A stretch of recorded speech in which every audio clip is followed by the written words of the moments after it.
Good morning students. Last lecture में हमने example number 7 तक कवर कर लिया था। आज हम एग्जाम्पल नंबर 8 करेंगे, चैप्टर पार्शियल डिफरेंशिएशन का। तो देखिए इसमें क्या कहता है, by changing the independent variable u and v to x and y by means of the relation x is equals to u cos alpha minus v is equals to sine v sine alpha. Similarly y आपको दिया हुआ u sine alpha plus v cos alpha. Then show that, हमें show क्या करना है कि curl square z by curl x square plus curl square z by curl y square हमारा बराबर होना चाहिए curl square z by curl u square plus curl square z by curl v square के। ठीक है, तो अब देखो यहाँ पर जो z है हमारा, वो z फंक्शन जो है वो x और y का है और x और y फर्दर u और v के फंक्शन है। तो इसका मतलब क्या हुआ, z जो है हमारा वो कंपोजिट फंक्शन हो गया u और v का। तो अगर हम z का u के रिस्पेक्ट में डेरिवेटिव निकाल लेंगे तो वो कैसे होगा, पहले z का curl z by curl x निकलेगा, फिर into curl x by curl u plus curl z by curl y into curl y by curl u। Similarly जब आप curl z by curl v निकालोगे तो वो क्या हो जाएगा, curl z by curl x into curl x by curl v plus फिर z का वाई के रिस्पेक्ट में डेरिवेटिव इंटू वाई का वी के रिस्पेक्ट में डेरिवेटिव। ठीक है, अब हमें क्या करना है, इन सब डेरिवेटिव्स की वैल्यू फाइंड आउट करनी है, curl x by curl u की, curl y by curl u की, सिमिलरली नीचे वाले दोनों की। तो वो किसकी हेल्प से फाइंड आउट करेंगे, जो एक्स हमें गिवन है उसकी हेल्प से फाइंड आउट करेंगे हम। तो x की वैल्यू जैसे हमें दी हुई है u cos alpha minus v sine alpha, तो curl x by curl u क्या हो जाएगा, कोस अल्फा हो जाएगा। Curl x by curl v क्या हो जाएगा, माइनस साइन अल्फा हो जाएगा। सिमिलरली आप ये वाले दो डेरिवेटिव्स भी निकाल सकते हो। उसके बाद आप लोग क्या करिए, जो इन डेरिवेटिव्स की वैल्यू है उसको फर्स्ट इक्वेशन और सेकंड इक्वेशन में पुट कर दो। फर्स्ट इक्वेशन में जब हमने पुट करी तो हमारे पास ये आ गया। उसके बाद इन्होंने बस कुछ नहीं किया, z को कॉमन ले लिया, तो इससे हमें किसकी वैल्यू निकल गई। अब यहाँ पे क्या हुआ, curl z by curl u हमारा किसके बराबर आ गया, cos alpha curl by curl x plus sine alpha curl by curl y of z के। तो इससे कर्ल बाय कर्ल यू किसके बराबर आ जाएगा, cos alpha curl by curl x plus sine alpha curl by curl y के। ठीक है ना। उसके बाद देखो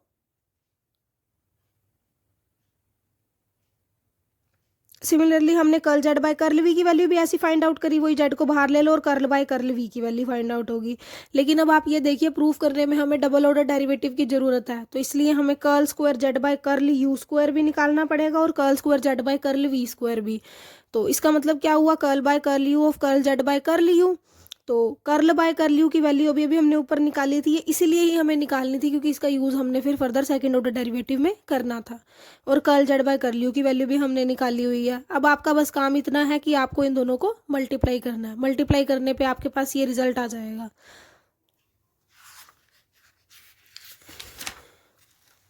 उसके बाद देखिए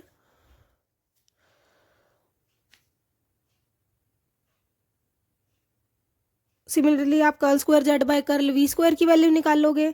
उस निकालने के बाद आपके पास इक्वेशन नंबर 4 ऑब्टेन्ड हो जाएगी। लेकिन हमें जो प्रूफ करना था उसके अंदर curl square z by curl u square plus curl square z by curl v square चाहिए था हमें एलएचएस के अंदर।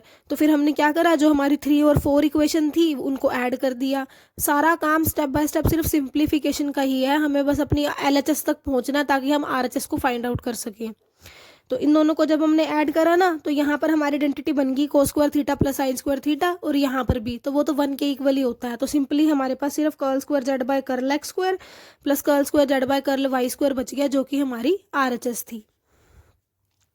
नेक्स्ट एग्जाम्पल देखिए, अब एग्जाम्पल नंबर 9। इसमें क्या कहता है, by changing the independent variable x and y to u and v by means of the relation y is equals to x minus a y v is equals to x plus a y, show that, हमें ये चीज़ show करनी है।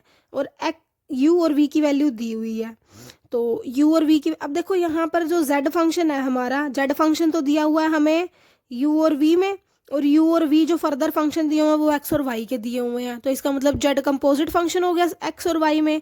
तो इससे आप curl z by curl x की value निकाल सकते हो और curl z by curl Y की वैल्यू निकाल सकते हो। ठीक, उसके बाद अब हमें तो इन डेरिवेटिव्स की नीड है, और वो किसकी हेल्प से निकलेंगे, यू और वी की हेल्प से। तो curl you by curl x निकाल लिया हमने, जैसे 1 आ गया। अगर curl you by curl y निकालना पड़े तो वो माइनस ए आ जाएगा, क्योंकि वाई के रिस्पेक्ट में ऑर्डर पार्शियल डेरिवेटिव होगा ना, एक्स तो कॉन्स्टेंट ट्रीट होगा। सिमिलरली वी के रिस्पेक्ट में भी हम यही काम करेंगे, इन सभी डेरिवेटिव्स को आप इसके अंदर पुट कर दीजिए, तो आपके पास 1 और 2 ऑब्टेन्ड हो गई है। वही प्रीवियस काम जैसे हम करते आ रहे हैं वैसे ही कर रहे हैं। अब देखो देयरफॉर क्या हुआ, अगर कर्ल बाय कर्ल एक्स किसके इक्वल हो गया, कर्ल बाय कर्ल यू के plus curl by curl v के। ठीक, सिमिलरली जब हमें कर्ल बाय कर्ल, ये देखो यहाँ से ना कर्ल बाय कर्ल एक्स किसके इक्वल हो गया, वही जेड कॉमन ले लिया, curl by curl u plus curl by curl v के। Similarly curl by curl y भी हमारा बराबर हो जाएगा minus a curl by curl u के plus a curl by curl v के। लेकिन हमें उसमें तो सेकंड ऑर्डर पार्शियल डेरिवेटिव की नीड थी, तो इसलिए डबल डेरिवेटिव फाइंड आउट किया सिमिलर वे से, जैसे क्वेश्चन नंबर 8 में किया था। तो वो उसको कैसे लिख सकते हैं, curl by curl x into curl z by curl x, ऐसे ही लिख सकते हैं ना, क्योंकि जब हम इनको सोल्व करेंगे मल्टीप्लाई करेंगे तो यही आ जाएगा। कर्ल बाय कर्ल एक्स की वैल्यू हमने निकाली हुई है और curl z by curl x की, दोनों की वैल्यू को पुट कर दिया, उसके बाद दोनों को मल्टीप्लाई ही किया है, बस मल्टीप्लाई करके हमारा ये रिजल्ट आ गया। ठीक है, लेकिन एलएचएस में हमें curl square z by curl x square के साथ ए स्क्वायर भी चाहिए, तो इसलिए इन्होंने क्या किया, थ्रू आउट सारी ही इक्वेशन को ए स्क्वायर से मल्टीप्लाई कर दिया। तो ए स्क्वायर से मल्टीप्लाई करने के बाद हमारे पास ये बन गया। अब हमने ये चीज़ तो निकाल ली, अभी सिमिलरली हमें curl square z by curl y square भी निकालना है, तो वो भी किसके इक्वल हो जाएगा, curl by curl y of curl z by curl y के। तो इसकी वैल्यू भी हम निकाल चुके हैं पीछे, तो दोनों की वैल्यूज हमने पुट कर दी, मल्टीप्लाई किया, तो मल्टीप्लाई करने पे हमारे पास इतना आ गया। उसके बाद अब हमें एलएचएस में क्या था, ये वाले फैक्टर को इस वाले फैक्टर से माइनस करना था, तो इसको आपने 5 का नाम दिया, इसको आपने 6 का नाम दिया और सब्ट्रैक्ट कर दिया 5 और 6 को। ठीक है, सब्ट्रैक्ट करने पे हमारे पास ऑटोमेटिकली सारी ही टर्म्स कट जाएंगी, सिर्फ अपना रिजल्ट जो हमें आरएचएस में चाहिए था वो आ जाएगा। उसके बाद देखिए नेक्स्ट है डिफरेंशिएशन ऑफ इम्प्लिसिट फंक्शंस। ये इंपॉर्टेंट टॉपिक है और इससे रिलेटेड सारे आगे एग्जांपल्स हम करेंगे। To find dy by D x and d square Y by D x square for an implicit equation. Implicit equation किस तरह की है, या तो एफ ऑफ एक्स वाई 0 है या फिर एफ ऑफ एक्स वाई किसी कॉन्स्टेंट c के इक्वल है। तो इसका प्रूफ भी हम देख लेते हैं। देखिए इसमें क्या कह रहा है, let f of x y is equals to c be an implicit function. हमने लेट कर लिया कि जो हमारा f of x y is equals to c है वो एक इम्प्लिसिट फंक्शन है। ठीक, that is f of x y is an function of variable x and y. इसका मतलब क्या हुआ कि जो एफ ऑफ एक्स वाई है वो फंक्शन है कौन से वेरिएबल्स का, 2 वेरिएबल्स का, एक्स और वाई का। अब आगे लेट कर लिया y is a function of x, हमने लेट कर लिया कि जो y फर्दर है वो हमारा x का फंक्शन है, so that f of x y is an composite function of x। तो इससे क्या जो एफ ऑफ एक्स वाई होगा वो हमारा क्या हो जाएगा, सिमिलरली कंपोजिट फंक्शन बन जाएगा x का। तो अगर ये कंपोजिट फंक्शन बन गया x का, तो इसका derivative with respect to x क्या होगा, हम करते ही आ रहे हैं एग्जाम्पल्स में। तो इसका डेरिवेटिव देखो, यहाँ पे टोटल डेरिवेटिव क्यों यूज करा, क्योंकि y सिंपली हमें सिर्फ x का ही फंक्शन दिया हुआ है, वहां तो x ज्यादा वेरिएबल का फर्दर दिया जाता था, इसलिए हमें पार्शियल डेरिवेटिव यूज करना पड़ता था। तो d by D x of f of x y किसके इक्वल हो गया, curl by curl x into d x by D x. तभी यहाँ टोटल डेरिवेटिव यूज किया क्योंकि y सिर्फ x का ही फंक्शन है, plus curl by curl y into d y by D x. ठीक है, बट अब देखो आपने तो शुरू में लेट किया था कि जो एफ ऑफ एक्स वाई है वो कांस्टेंट c के इक्वल है, तो इसका डेरिवेटिव तो 0 होना चाहिए। तो वो ये कह रहे हैं कि बट ये तो 0 के इक्वल है, तो इसको यहाँ पुट कर दो, तो यहाँ से 0 इसके इक्वल हो जाएगा हमारा। अब अगर हमें यहाँ से d y by D x की वैल्यू फाइंड आउट करनी हो तो हम क्या करेंगे, इसको इधर लेके जाएंगे, माइनस हो जाएगा फिर ये डिवाइड में, तो minus curl F by curl x divide curl F by curl y. अब इन्होंने curl F by curl x को एफ एक्स से रिप्रेजेंट कर दिया और curl F by curl y को एफ वाई से रिप्रेजेंट कर दिया, जहां पर ये कह रहे हैं कि जो एफ ऑफ वाई है वो नॉन जीरो होना चाहिए। अगर नॉन जीरो नहीं होगा तो फिर टर्म डिफाइन ही नहीं होगी हमारी। तो इसको इक्वेशन नंबर 2 का नाम इन्होंने कह दिया। ये d y by D x तो हमारा फाइंड आउट हो गया, लेकिन अभी हमें d square Y by D x square भी फाइंड आउट करना है।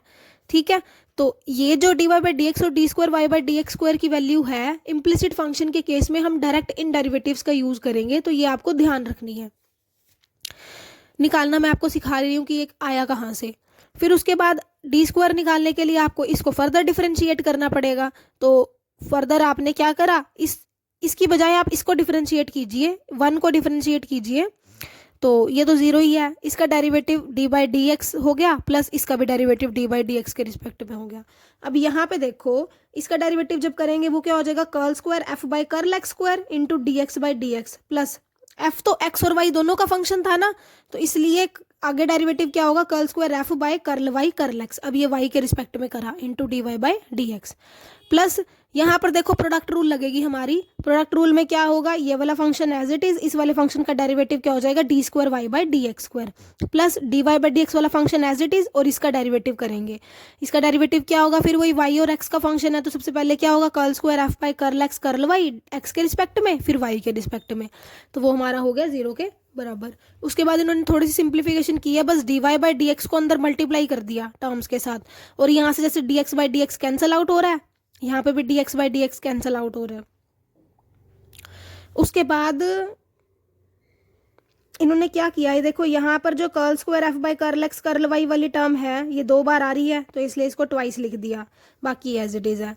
अब देखो जहाँ जहाँ भी d y by D x use हो रहे हैं ना, इन्होंने इसको वही इक्वेशन नंबर 2 की हेल्प से minus f of x by f of y में चेंज कर दिया। ठीक, उसके बाद इन्होंने क्या किया, अब देखो जो डिनोमिनेटर में हमारा एफ ऑफ वाई है ना, इसको मेरे को हटाना है, तो इसलिए मेरे को क्या करना पड़ा, यहाँ पर स्क्वायर है इसका, तो इसलिए मेरे को एफ वाई के स्क्वायर से मल्टीप्लाई करना पड़ा थ्रू आउट सारी इक्वेशन को, ताकि मेरा ये जो डिनोमिनेटर है वो खत्म हो सके। तो हमारे पास ये ऑब्टेंड हो गया, लेकिन हमें डेरिवेटिव सेकंड ऑर्डर निकालना था, मतलब d square Y by D x square की वैल्यू चाहिए थी बेसिकली, तो उसकी वैल्यू उसको इधर रखा, बाकी टर्म्स को उधर ले गए, तो हमारे पास d square Y by D x square की वैल्यू ये निकल गई। ये जो डेरिवेटिव्स है, दोनों ही डेरिवेटिव्स आगे के क्वेश्चंस में आप डायरेक्ट यूज करेंगे, क्योंकि केस आपका इम्प्लिसिट फंक्शंस का ही बनेगा, तो इसको ध्यान रखना है आप लोगों ने। अब देखो एग्जांपल नंबर 10 में क्या कह रहा है, if f of x Y z is equals to 0 then show that curl y by curl z at x constant into curl z by curl y where y constant into curl x by curl y where z constant is equals to -1। हमें ये बताना है कि तीनों की ही product -1 के equal होएगी, और फंक्शन दिया हुआ f of x Y z is equals to 0।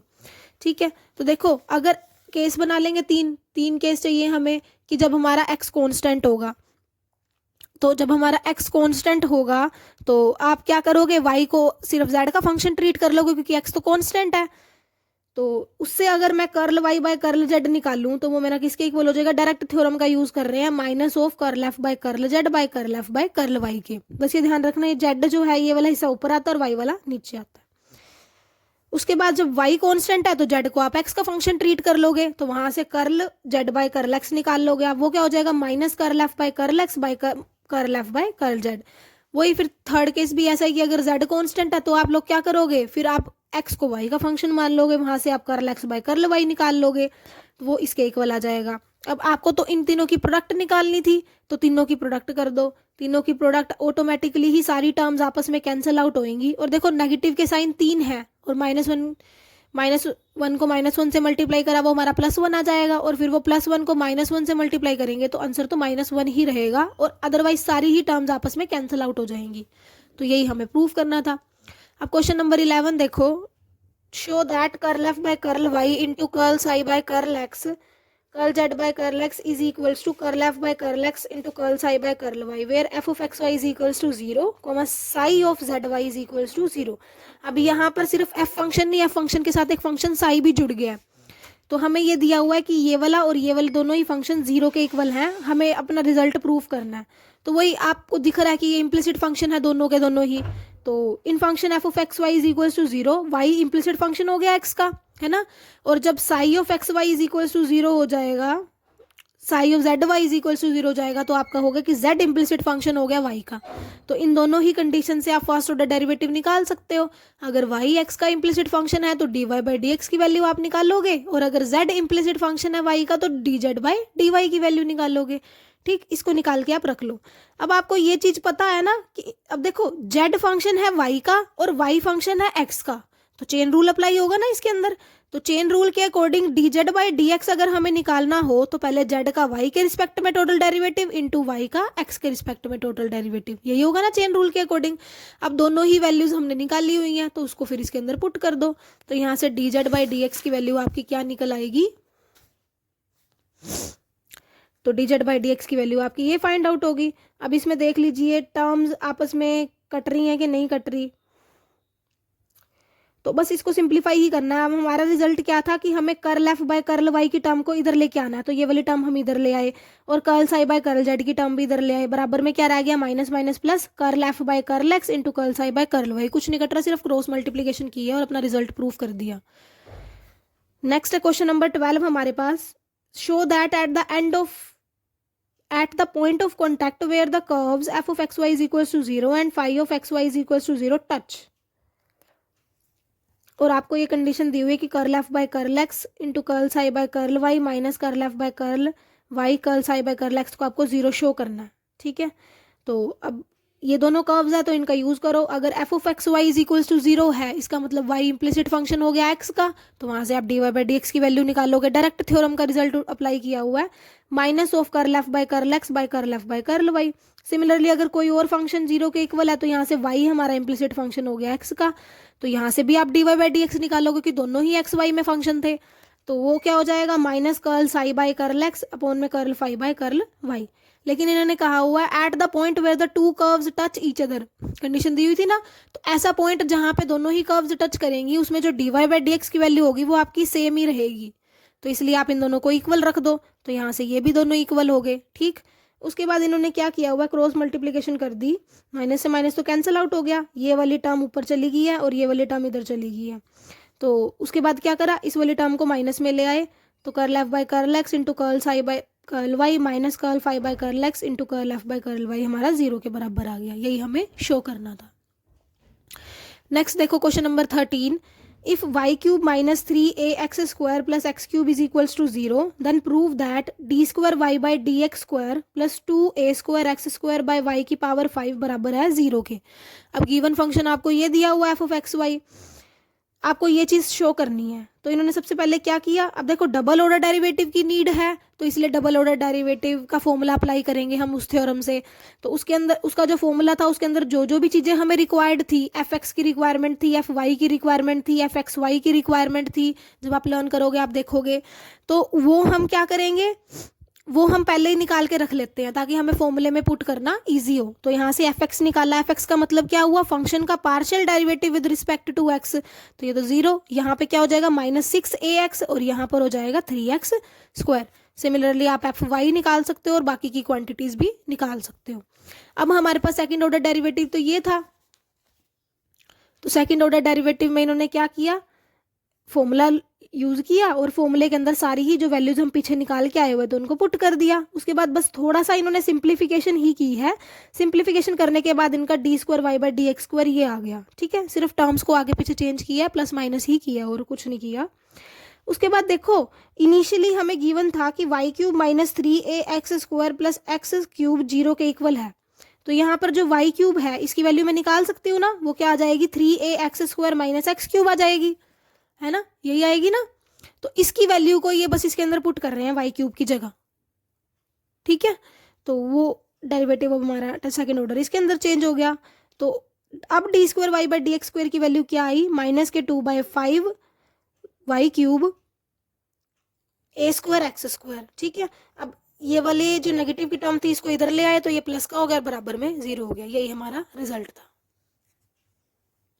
Next देखो क्वेश्चन नंबर 14, इंपॉर्टेंट क्वेश्चन है, if a b c are the angles of triangle such that sine square a plus sine square b plus sine square c is equals to constant then prove that d A by D b is equals to tangent c minus tangent b upon tangent a minus tangent c. अब देखो क्या कह रहे हैं कि since a b c are the angles of triangle, अगर ये ए b C triangle के एंगल हैं तो इसका मतलब इनका सम 180 डिग्री के इक्वल होगा, तो वही हमने ए प्लस बी प्लस सी पाई के इक्वल रख दिया। अब हमें ये भी गिवन है कि sine square a plus sine square b plus sine square c constant के इक्वल है, उस कॉन्स्टेंट को हमने के का नाम दे दिया, ठीक। उसके बाद जो ये सी था ना, साइन स्क्वायर ए और साइन स्क्वायर बी तो एज इट इज रखा, सी की वैल्यू इन्होंने यहाँ से सोल्व करी, सी की वैल्यू यहाँ से क्या आएगी, पाई माइनस ए प्लस बी आएगी, तो वो इन्होंने यहाँ पे पुट कर दी, तो वो के इक्वल हो गया। आपको पता है sine of 180 minus theta sine theta होता है, तो sine of a plus b minus के is equals to 0 as it is आ गया। इस सारे को इन्होंने एफ ऑफ ए बी का नाम दे दिया, क्योंकि ए बी के अंदर ही है सारा फंक्शन, तो इसको F of A B let कर लिया और 1 का नाम दे दिया। उसके बाद इन्होंने क्या करा, D F by D A की वैल्यू फाइंड आउट करी, वही कि एफ का डेरिवेटिव विद रिस्पेक्ट टू ए आप लोग निकालोगे, तो निकालने के बाद आपका ये आ गया, ठीक है। यहाँ पर देखो 2 sine theta into cos theta sine 2 theta हो गया, ये वाला फॉर्मूला लगा हुआ है यहाँ। Similarly curl F by curl Y की वैल्यू भी निकालोगे तो वही 2 sine theta into cos theta का फॉर्मूला साइन 2 थीटा इन्होंने यूज़ किया हुआ है। बस ये फॉर्मूला था जो आपको ध्यान से रखना है, जिसमें आपको प्रॉब्लम आ सकती थी। From 1 a is an implicit function of b अब देखो 1 से हमने एफ ऑफ ए बी जो निकाला था वो हमारा इसके इक्वल था, तो यहाँ से हमें पता लग रहा है ना कि ए जो है हमारा वो बी का इम्प्लिसिट फंक्शन है। तो अगर ए बी का इम्प्लिसिट फंक्शन है तो थ्योरम क्या कहती थी, थ्योरम के according D A by D B की वैल्यू आप क्या निकालोगे, minus curl F by curl V upon curl F by curl A. तो इसलिए इन्होंने ये पहले निकाल के रख लिया था और इसकी वैल्यू को अब डायरेक्ट यहाँ पर यूज करेंगे। ठीक, उसके बाद इन्होंने बस सिंप्लीफिकेशन की है, वही कि साइन 2 पाई बाई माइनस सी किसके इक्वल हो जाएगा, माइनस साइन 2 सी, है ना। सिमिलरली यहाँ 2 पाई माइनस थीटा किसके इक्वल हो जाएगा, माइनस साइन थीटा के इक्वल हो जाएगा। फिर उसके बाद sine of alpha minus sine beta का फॉर्मूला यूज करा, वो किसके इक्वल होता है, 2 cos alpha plus beta by 2 into sine alpha minus beta by 2, यहाँ पर स्टेप आ गया। फिर उसके बाद इन्होंने क्या किया है, सिंप्लीफिकेशन करी, जैसे sine of A minus B की आइडेंटिटी बन रही थी sine A cos B minus cos A sine B, similarly नीचे भी sine A cos B minus cos A sine B. ठीक है, बस यहाँ पर एंगल यहाँ पर ए और सी है, बस सिंप्लीफिकेशन करी है इन्होंने, कोस ए को मल्टीप्लाई कर दिया दोनों ही टर्म से। ठीक है, यहाँ पर पहुंच गए। फिर उसके बाद dividing the numerator and denominator by cos a cos b cos c, इन्होंने क्या करा, न्यूमिनेटर और डिनोमिनेटर को कोस ए कोस बी और कोस सी से डिवाइड कर दिया। तो यहाँ से हमारा डी ए बाई डी की बी की वैल्यू आ गई minus tangent b minus tangent c upon tangent a minus tangent c. ठीक है, तो इसको थोड़ा सा इन्होंने सिंप्लीफिकेशन करके लिखा, क्योंकि आरएचएस में हमें क्या चाहिए था, टेंजेंट सी वाली टर्म पहले चाहिए थी, तो वही नेगेटिव कॉमन लिया टर्म से, जो नेगेटिव से नेगेटिव कैंसिल हो गया, टेंजेंट सी आगे आ गया, टेंजेंट बी पीछे चला गया, यही हमें प्रूफ करना था। अब नेक्स्ट देखो example number 15। If U is a homogeneous function of x Y Z of order N, then prove that X curl U by curl x plus Y curl U by curl Y plus Z curl U by curl Z is equals to N U. अब U हमें homogeneous function दिया हुआ x Y Z का, तो theorem हमने की थी कि यू हमारा x raise to the power N into F of y by x की form, f of y comma x की फॉर्म में लिखा जाता है, वाई कोमा जेड। ठीक है, तो इन्होंने Y by X comma Z by x की फॉर्म में लिख लिया। अब इन्होंने क्या किया, इसको यू का नाम दे दिया, इसको वी का नाम दे दिया, तो वो हो गया X raise to the power N into F of U we.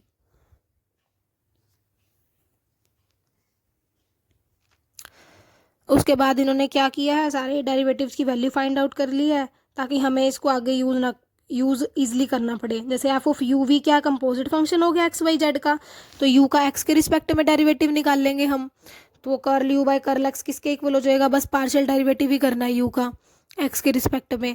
फिर उसके बाद जो भी डेरिवेटिव इसके अंदर इन्वॉल्व हो रहे हैं उन सब की वैल्यूज इन्होंने पुट की है। Similarly curl you by curl Y की वैल्यू भी इन्होंने ऐसे ही फाइंड आउट कर ली और डेरिवेटिव्स की वैल्यू पुट कर दी। अब एलएचएस के अंदर हमें X curl you by curl x plus Y curl you by curl Y plus Z curl you by curl Z की वैल्यू चाहिए थी, तो उसको कंसीडर कर लिया। अब तीनों ही वैल्यूज हमने निकाली हुई हैं, तो उनको पुट कर दिया।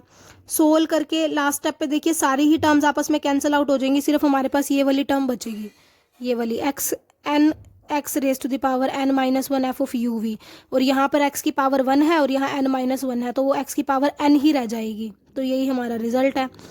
उसके बाद इन्होंने क्या किया, इनिशियली हमने X raise to the power N F of U V को कैपिटल यू लेट किया, तो इसको कैपिटल यू से इन्होंने रिप्लेस कर दिया, तो ये हमारी आरएचएस आ गई।